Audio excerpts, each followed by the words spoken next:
I'm moving forward every day. Jesus, I just let him lead the way. Every second, every minute, every hour of the day. I'm moving with Jesus every day. 24/7 with Jesus every day. 24/7. I'm moving with Jesus. I'm moving with Jesus every day. 40 days and 40 nights of rain have just expired. Noah and his family are stepping outside of the ark, and they're examining all the damage that has been done or had been done by the persistent rain. Can you imagine what would have gone through their minds as they thought about all the damage? The vegetation has gone, the trees seem to be just holding on to life. But they had to make it, and they had to survive. And of course, the question remains, what do you do when all of this trauma has taken place? What is life going to be after the flood? And this is why we have invited Thaddeus Caraballo of the Greenvale community to talk to us about life after the flood. Thank you, Thaddeus, for taking the time to share with us the experience after the flood. Now that the flood, not the dust, but the flood has subsided, I want to perhaps ask you to go back so that our viewers can appreciate the trauma experienced by our Greenvale residents, and by extension, others who would have gone through similar experiences. Could you just briefly tell us what was, when you began to examine the damage? This is perhaps a night after or a few nights after the floods have elapsed and subsided, and you began to assess all that transpired. What really is the trauma that we must appreciate? Well, to me, the assessment started the morning after.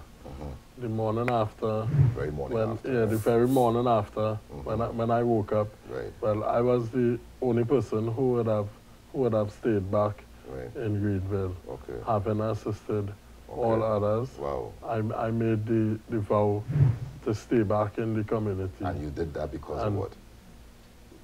I just felt that it's something I needed to do. You know?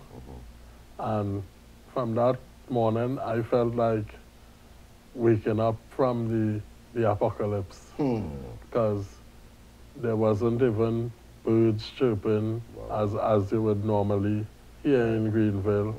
There was like no song. The stench, the place where the dirty water, all that, it was just feeling like death. Right. You know, and the damage was so much that it was like the world had ended and I was the only person alive. Wow. That was the feeling for me, because I wasn't seeing anybody at all. You know, I wasn't hearing anything. There wasn't any form of communication. No cell phone, nothing like that. So it was like total devastation, something that I would see on probably, not in Trinidad, something like on CNN or one of these channels, you know. So it was like nothing I've ever seen before. Did a sense of hopelessness? Did you feel a sense of hopelessness at any point? Indeed, there was a sense of hopelessness, but throughout the entire ordeal, I depended on strength from God. You know, so even though there was the sense of hopelessness, I would call upon God to give that strength. Despite how you felt, did you feel the rest of the community, to some extent, were depending on you to make it through after? Did you feel that? I would think so, because a lot of people, when I did get my phone to charge, I would have seen a number of calls. A lot of people would have been totally worried, because some people thought I would have died as well. You know, because nobody was expecting anybody to stay back there and actually survive. you know, and there was no communication whatsoever, so people feared the worst. Right. Did you, what were your first thoughts in terms of picking up the pieces? Did you know where to start? Did you know how to go about starting the rebuilding process? Actually, I didn't know where to start. As persons who came from all other communities, they actually started. I didn't know where to start. How true it is, because we've heard the stories and people have said it, testified on media that they have lost everything. How true is that story? That's very much true. Now, whilst I didn't lose everything, I lost a lot. A lot of my material stuff, you know, and there are some persons, their houses were totally covered in water. They definitely, because I checked almost all the houses in Greenvale, and some houses, especially those to the back, those houses would have been totally submerged in water. Totally? Totally. The water was up to the roof. Gotta be kidding. You know, so those persons would have lost everything. So if they had stayed home? Well, actually some persons would have been home, you know, and there wasn't anything that they could have salvaged because the water was all over. The water was all out to the main road, where you could not even have touched the road itself. You know, but you don't know where the road was anyway. So there wasn't anything to salvage because for me, I tried to salvage my vehicle when I was actually seeing the road and everything. But the waters came in like a tsunami, similar to a tsunami. It just came in at a very high level. And a fast pace. Quickly, fast pace. So there's nothing nobody could have done. So all we had to do is take care of each other. So with those whose homes were submerged, they stayed at home? And how, if they stayed at home in terms of survival, is it that they swam, or is it that they got help from other places, or they had boats or whatever? Well, they would have gotten help from us. Immediately we formed a team. You know, we put certain things in place. We acted very, very quickly. And you know, persons were actually screaming for help on the other side because there was no way to come across to like the tall buildings, which we use as temporary shelter. There was nowhere reaching there besides swimming. And a lot of the people there couldn't even swim. You know, and then there was like raging currents. It was like actually a river itself, you know. There was raging currents. There were a lot of caimans in the water, you know. A lot of caimans, a lot of caimans.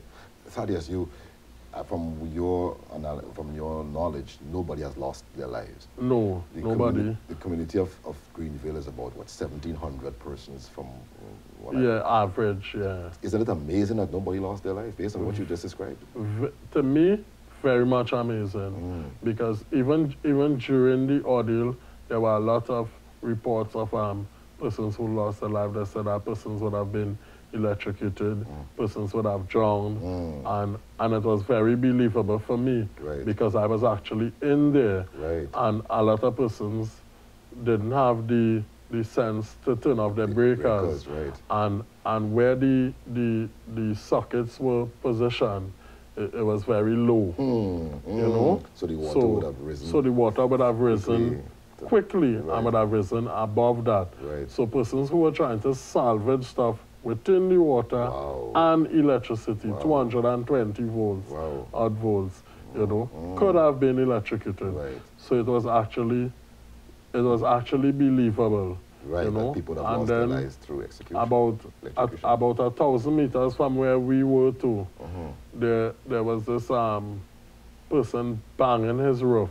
The water was so high that he was reaching the roof from inside, banging the roof and saying that his mother has no legs and she's trapped in water. He was saying that the water is already 10 feet in the house. How did she get out? That's one of the persons who I would not have saved, because that one was extremely difficult. Right. So honestly, I thought she would have died. Wow. And that is the moment when I kinda stopped swimming for a while, because it was very depressing for me to see that, you know, we were saving so many people, and she was right there, and I couldn't do anything. So it was very sense of helplessness for me, and it was very, very sad. So I was very happy, like about a couple of days after, when people started to come back, to find out that she was okay. How did she make it? Do you know? Some guys came with a raft sometime in the morning period, sometime around 4 a.m. Right. And they were able to save her.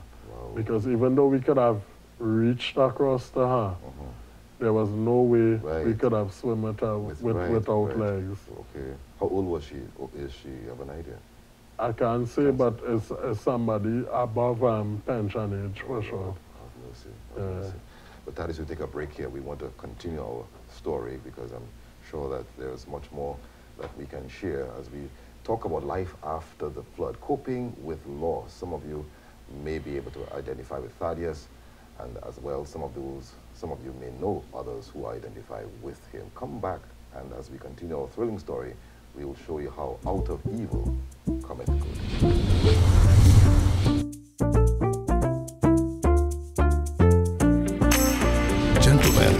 Gentlemen, need an evening to get away with your significant lady? We've got the perfect getaway plan just for you both. An exotic evening at Cara Suites Hotel. Just for $500, you and yours can enjoy an evening of glamour, elegance, and romance, along with exquisite dining together. Beat the Valentine rush and join us on February 10 from 6 p.m. at Cara Suites Hotel, Claxton Bay. Every love story can be beautiful, but yours can be out of this world.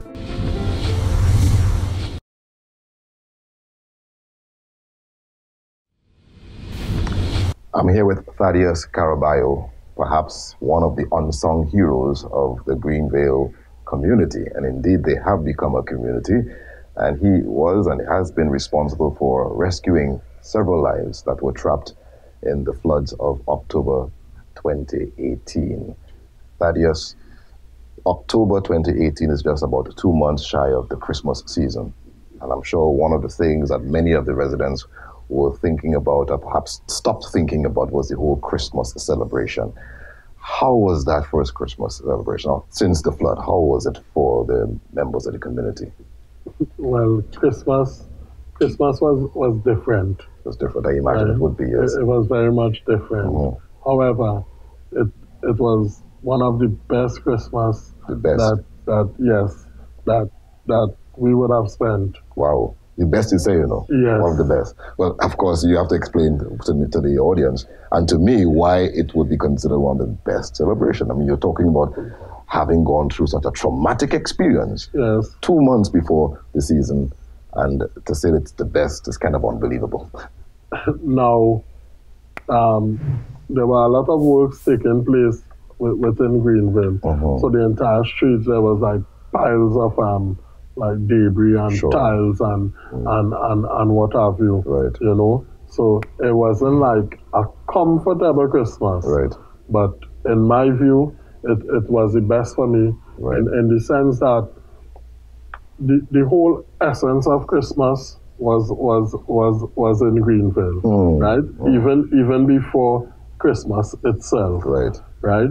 The fact that we would not have asked anyone to assist, you know, or anything like that. The fact that people came from Point 14, people came from Tobago, people came from all parts of Trinidad and Tobago. And these were people, I know of many people who were of very little means, you know, and they were given, you know. There was so much, you know, hot meals, that sort of thing. The love, the things that we would have lost, we were not studying the things that we would have lost during Christmas. And I'm talking about some people lost hundreds of thousands of dollars from the flood. Wow. But people, even right now, not focus too much on the things that we would have lost materially, things of the world. People are more focused on the things that we have gained. Wow. And the whole essence of Christmas was embodied in Greenvale. Wow. The caring, the love, the sharing, because most of us were without kitchens and stuff. Wow. You know, so it was like you had to do stuff on like ring stoves and that sort of thing. And persons who would not have had the opportunity to enjoy a Christmas meal, you know, would have enjoyed that by a neighbor. You know, a lot of people who you would not have known before, we all know each other now. And we all extend love to each other. We extend greetings, almost like the old time days, you know. And me being a person who came from the countryside. Okay, which country is that? Talparo. Talparo, okay. Yeah, so Greenvale now has become like Talparo, how the countryside is, you know, and like that kind of Tobago lifestyle. You could go in almost any house in Greenvale now. Okay, and be welcome with open arms. Right. You could have a meal. You could have something to drink. There's a lot of sharing. Like even the whole construction process. You know, if a neighbor has like a yard of gravel remaining that they did some construction and that remain, they would give it to another neighbor. Look at that. You know, if a neighbor has a problem with the plumbing or whatever, somebody would go across and take care of it. So there's this strong kinship tie now in Greenvale. So persons may think, and I even thought so, because depression had hit me very hard. Depression? Yes. Sometimes. No, wait. Before you continue, you said depression hits you. You were the one responsible for saving people from distress, and now you are depressed after the fact. How is that possible? It's possible because during the time in rebuilding and the immediate aftermath of the flood, I was pretty much occupied. And I was pretty much occupied helping others and helping myself and that sort of thing. So directed that way.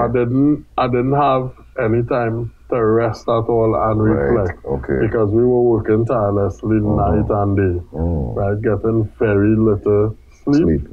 And waking up just like a couple hours sleep and waking up and back to work again. So there wasn't any time for me really to process it in anything. And what really hit me the most was the fact that I would have saved so many people, but who was there to really save me? Because things wasn't really looking up, right? Things were just looking down. You wasn't seeing no progress really. We were living very much uncomfortable. Almost everything was outside. Well, the little that was salvage was outside. I love to cook. There was no kitchen. You know.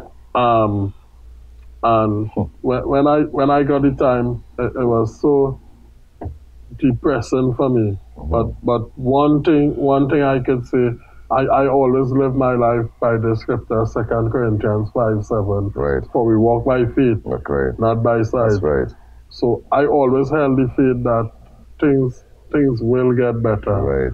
Now, you know, at sometimes the devil would step in. Of course. And I really fell into that state of depression, and that certain people who I was depending on to assist, they weren't assisting. And I suppose what exacerbated things or made things worse, that even in the midst of the trauma, people were plundering others. Yes. And stealing from others. I mean, that's unbelievable. You would think that people would rally around one another, but they were stealing and using opportunities to exploit one another. Yeah, it was unbelievable. Right.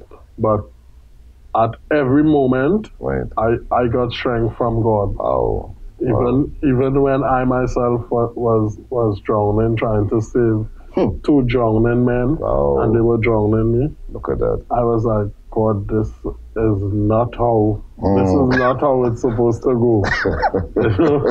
and I got strength from that. Wow. Even when I thought that the elderly lady had died, I begged God, please, don't let this lady die. I can't live with that. Knowing that I possibly could help, but it's very difficult to reach her. It would be almost impossible to save her. I asked God not to take her life because I wouldn't be able to cope with it, you know. And throughout the entire ordeal, God has been there for me, and God has been there for us. Okay. And in saying that, the flood, right now the buzz in Greenvale is the general consensus that the flood has been more of a blessing than a curse. Wow. People may not believe it or may not understand what I'm trying to say, but God always has a plan. Have mercy, Jesus. Right? That's right. And Trinidad has been so evil lately. You know, there has been so much crime, so much persons passing each other on the street, people being envious, you know, a lot of evil in the country. I believe that God created the flood in Greenvale for Greenvale to be an example to Trinidad and Tobago and to the world. As to how we should live. As to how we should live. And to me, it shouldn't take a flood, or it shouldn't take something as devastating for persons to see that we need God in our lives. Right. You know what I mean? Look at so that. I look at Greenvale as a catalyst for change. Praise the Lord. Right? And persons should see how we live in Greenvale. Right. And how the entire country was so heartwarming and giving to us. And we could continue to live like that. Because there are so many communities in Trinidad where persons are, you know, living in poverty and by little means. We could come together and take care of them the same way that we were taken care of. And it shouldn't take a flood for us to do that. And this was God speaking to us. Wow. So Greenvale is stronger because of it. Greenvale is very much stronger. Would I recognize Greenvale if I pass through Greenvale now? Are there any changes to the infrastructure, to the buildings, or to the area itself? There are changes, yes. Okay. But a lot of the changes are inside. And to be quite honest, a lot of the homes with the steady improvements, you know, and persons digging into their own pockets, you know, a lot of the homes are looking much better than they were before.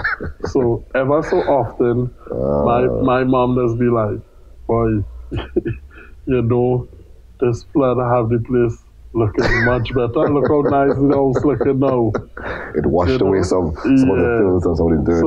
It's amazing. So the flood has been a blessing, and God did remind the world that He would not destroy us by water.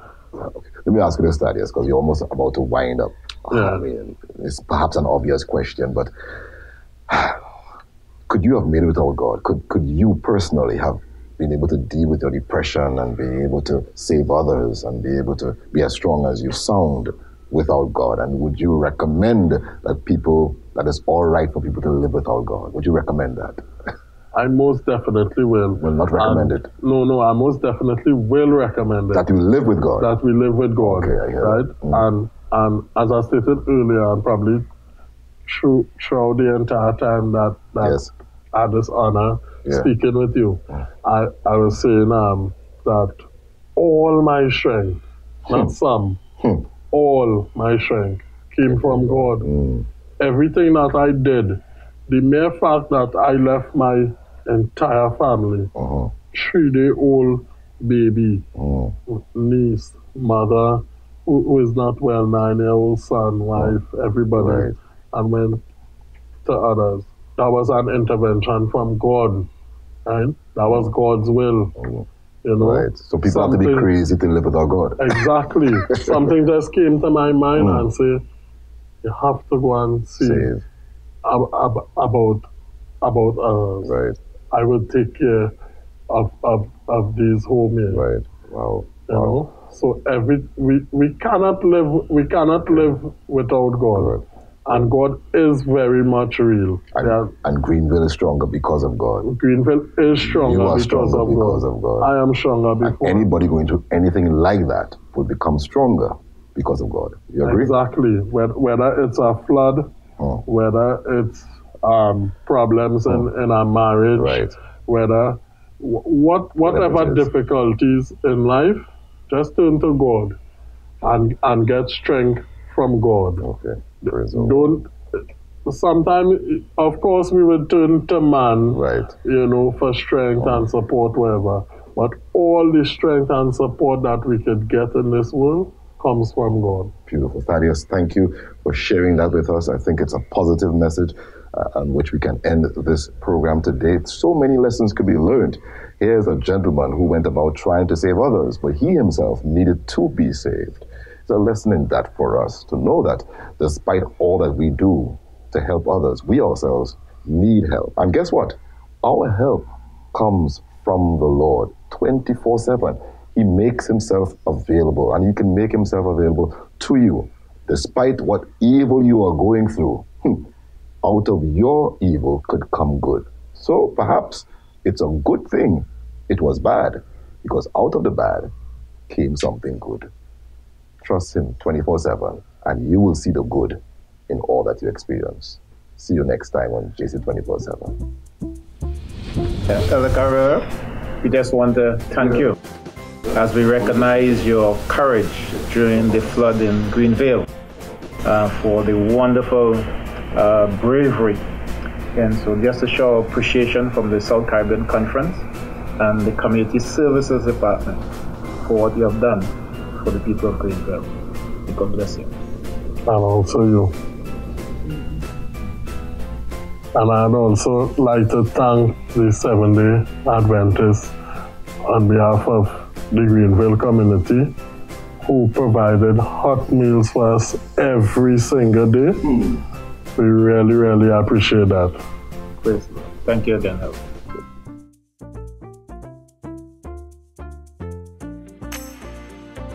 Thank you for viewing JC 24/7. Be sure to subscribe to our YouTube channel and remember to inspire your living as you prepare for heaven. You can get it all on JC 24/7.